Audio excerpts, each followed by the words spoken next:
নমস্কার শ্রোতা বন্ধুরা, সকলকে ধর্ম সংকল্প চ্যানেলে স্বাগত। আগামী 15ই মার্চ 2026 হলো পাপ মোচনী একাদশী। এই একাদশী ব্রত পালন করলে যেমন পাপ ক্ষয় হয়, তেমনি এই একাদশীর ব্রত কথা শ্রবণ করলেও অশেষ পুণ্য লাভ হয়। তাহলে চলুন প্রিয় শ্রোতা বন্ধুরা, জেনে নেওয়া যাক পাপ মোচনী একাদশীর ব্রত, মাহাত্ম্য ও পৌরাণিক কাহিনী। একসময় ধর্মরাজ যুধিষ্ঠির ভগবান শ্রীকৃষ্ণকে বললেন, হে জনার্দন, চৈত্র মাসের কৃষ্ণপক্ষের একাদশীর নাম ও মাহাত্ম্য কৃপা করে আমাকে বলুন। শ্রীকৃষ্ণ তখন বললেন, হে ধর্মরাজ যুধিষ্ঠির, আপনি ধর্ম বিষয়ক প্রশ্ন করেছেন। এই একাদশী সকল পাপ থেকে মুক্তি বা মোচন করে বলে এই পবিত্র একাদশী তিথি পাপ মোচনী একাদশী নামে প্রসিদ্ধ। একসময় রাজা মান্ধাতা একবার লোমশ মুনিকে এই একাদশীর কথা জিজ্ঞাসা করলে তার বর্ণিত সেই বিচিত্র উপাখ্যানটি আপনার কাছে বলছি, মনোযোগ দিয়ে তা শ্রবণ করুন। প্রাচীনকালে অতি মনোরম চৈত্ররথ পুষ্প উদ্যানে মণিগণ বহু বছর ধরে তপস্যা করতেন। একসময় সেখানে মেধাবী নামে এক ঋষিকুমার তপস্যা করছিলেন। তখন মঞ্জুঘোষা নামে এক সুন্দরী অপ্সরা ঋষি কুমারকে বশীভূত করতে চাইলে ঋষির অভিশাপের ভয়ে সে আশ্রমের 2 মাইল দূরে অবস্থান করতে থাকে ও বীণা বাজিয়ে মধুর সুরে গান করতে থাকে। একদিন অপ্সরা মঞ্জুঘোষা মেধাবীকে দেখে কামবাণে পীড়িতা হয়ে পড়ে, আর ঋষি মেধাবীও অপ্সরার অপরূপ সৌন্দর্য দেখে মুগ্ধ হয়ে যায়। তখন সেই অপ্সরা মণিকে নানা হাব ভাব দ্বারা বশীভূত করে ফেলেন, আর কাম পরবশ হয়ে মণির সাধন ভজন বিসর্জন দিয়ে তার আরাধ্য দেবকে ভুলে গিয়ে তিনি অপ্সরার সাথে কামনা বাসনায় লিপ্ত হন, এবং এইভাবে মণির বহু বছর অতিক্রান্ত হয়ে যায়। আর মণিকে আচার ভ্রষ্ট করে সেই অপ্সরা দেবলোকে ফিরে যেতে মনস্থির করে।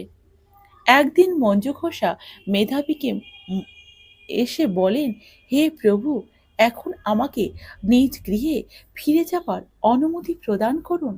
তখন কাম ভাবে আসক্ত মেধাবী বললেন, হে সুন্দরী, তুমি তো এখন সন্ধ্যাকালে আমার কাছে এসেছো, প্রাতঃকাল পর্যন্ত আমার কাছে থেকে যাও। মনির কথা শুনে অভিশাপের ভয়ে সেই অপ্সরা আরো কয়েক বছর তার সাথে বাস করতে লাগলো। এইভাবে বহু বছর, অর্থাৎ 55 বছর 9 মাস 7 দিন অতিবাহিত হলো।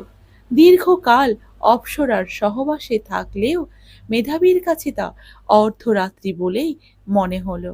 মঞ্জুঘোষা পুনরায় নিজ স্থানে গমনের প্রার্থনা জানালে মুনি বললেন, এখন প্রাতঃকাল, যতক্ষণ পর্যন্ত আমি সন্ধ্যা বন্দনা না সমাপ্ত করি ততক্ষণ পর্যন্ত তুমি এখানে থাকো।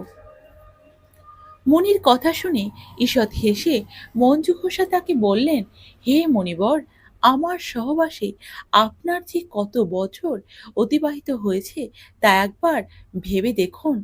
এই কথা শুনে মনি স্থির হয়ে চিন্তা করে দেখলেন যে তার 56 বছর অতিবাহিত হয়ে গেছে। মণি তখন মঞ্জুঘোষার প্রতি ক্রোধ পরবশ হয়ে বললেন, ওরে পাপিষ্ঠ, দুরাচারিণী, তপস্যার ক্ষয়কারিণী, তোমাকে ধিক্কার জানাই, তুমি পিশাচিনী হও। মেধাবীর অভিশাপে অপ্সরার শরীর বিরূপ প্রাপ্ত হলো। তখন সে অবনত মস্তকে মনির কাছে সাপ মোচনের উপায় জিজ্ঞাসা করল।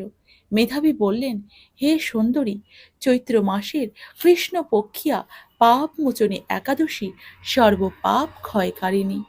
সেই ব্রত পালনে তোমার পিশাচত্ব দূর হবে।